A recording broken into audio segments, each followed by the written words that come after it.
Magandang araw mga kaibigan.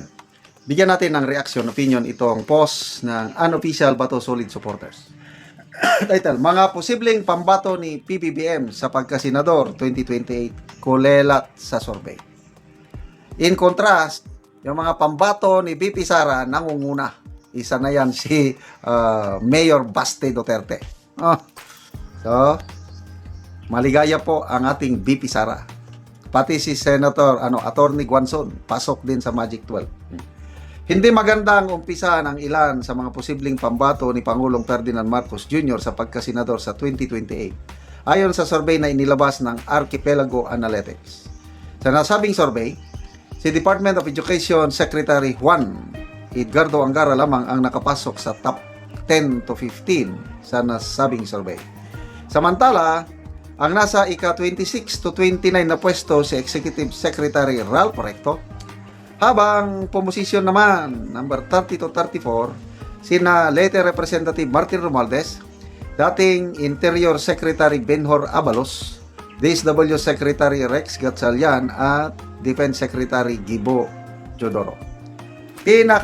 Pinakamababa naman si Palace Press Officer Attorney Claire Castro sa mga malapit kay Pangulong Marcos na nasa 41 to 46 na pwesto. Ayan po ang result ng senatorial survey. Ulitin ko, ang nangunguna, Baste Duterte 47%, tay sila ni Senator Rapi Tulfo 47% din, at may isa pang kandidato na nakalimutan ko na. Si Congressman Pulong Duterte nasa number 7. Pasok sa Magic 12. Yung matandaanan ko na lang, maalala ko. Si Senator Alan Peter Cayetano. Pasok. Sino pa? Loren Legarda. Pasok sa top 12. Juan Miguel Subiri. Pasok sa top 12. Ito yung mga Chis Escudero. Pasok sa top 12. Itong mga senador na ito ang posibleng boboto para sa acquittal ni BP Sara. Si Atty. Rowena Guanzon, pasik sa Magic 12. So, ang mga lumilinya o pumapabor kay BP Sara, pasok sa Magic 12. Ang kay PBBM, pinakamataas si Senator, dating Senator Angara, pasok. So, dito mo makikita ang pulso ng taong bayan. Talagang it's a kiss of death, sabi ng mga analyst.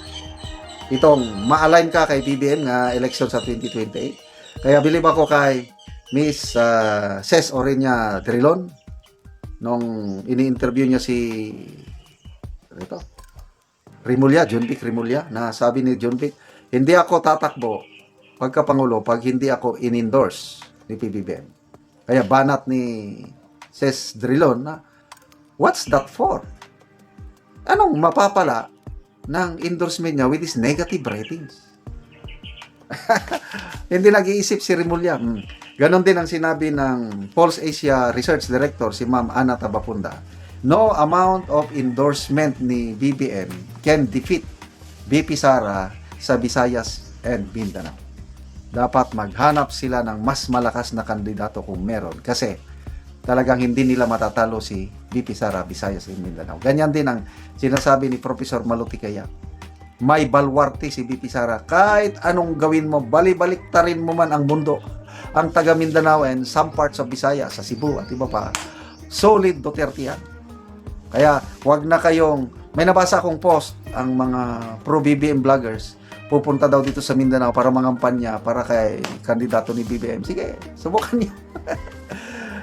Sa survey ng Pulse Asia, 97% ang trust rating ni BP Sara sa Mindanao. Pero ganyan. Si BBM 10% lang ang may tiwala sa kanya dito sa Mindanao.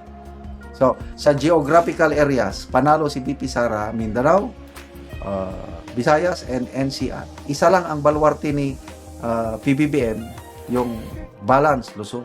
Although, hindi niya masusulo yun. Kasi nga, dumidikit lang. Mas mataas lang ng kaunti si PBBM. Kaya lang, dumidikit si BP Sara. Kaya, wala na. Sana magkandidato si, sa tingin nyo? Kakandidato pa si Mayor Duterte as Senador? Kakandidato ba si Congressman Pulong? Kasi pasok sila eh. palagay ko, hindi, wag muna. Kaya lang, kung wala nang iba, edi sige. Kasi yung, sa totoo lang ha, ang mga winnable na kandidato ni VP Sara, ayan, si Atty. Rowena Guanzon. Yung mga dating kandidato ng PDP, medyo may kaunting kahinaan. Isa lang ang ano ko doon, minamanok ko si Atty. Vic Rodriguez. Palagay ko, mananalo na si Atty. Vic ngayong 2028, basta ma-line up siya kay VP Sara. Yung iba pa, so, Robin Padilla pala, number 1 din, hindi. Basta pasok sa Magic 12 si Senator Robin Padilla dahil re-electionist na siya. Ano pa bang mga re-electionist? Anyway, malayo pang 2028, kaya lang sobra ng init ng politika. So, made up na ang presidential candidate, dalawa lang ang sigurado, VP Sara and Risa Ontiveros. Si Risa, either Vice President or President. Sana ang pambato ng pink or dilawan si Risa Ontiveros para lalo siyang ilalampaso ni VP Sara. Ang kandidato naman ng administrasyon ay si John Vic Rimulya. So, pinakamababa, it's a three-way fight at sigurado, by God's grace, panalo na po ang ating minamahal na VP Inday Sara.